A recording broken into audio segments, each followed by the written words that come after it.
আজকে আমি ফ্লিপকার্ট থেকে একটা ব্লুটুথ অর্ডার করেছি, সেটা আমি দেখাবো কেমন আসছে। এই দেখুন, আমি প্যাকেটটা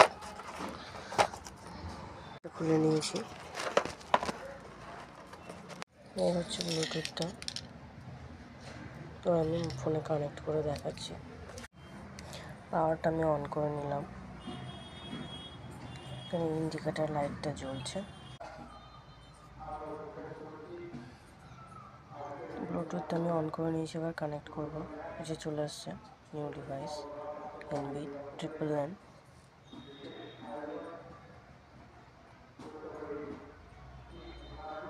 কানেক্ট হয়ে গেছে, পুরো 100% চার্জ আছে। ব্লুটুথে কানেক্ট হয়ে গেছে, আমি এখন গান শুনছি। বাই বাই বন্ধু, টাটা, ভালো থাকবেন।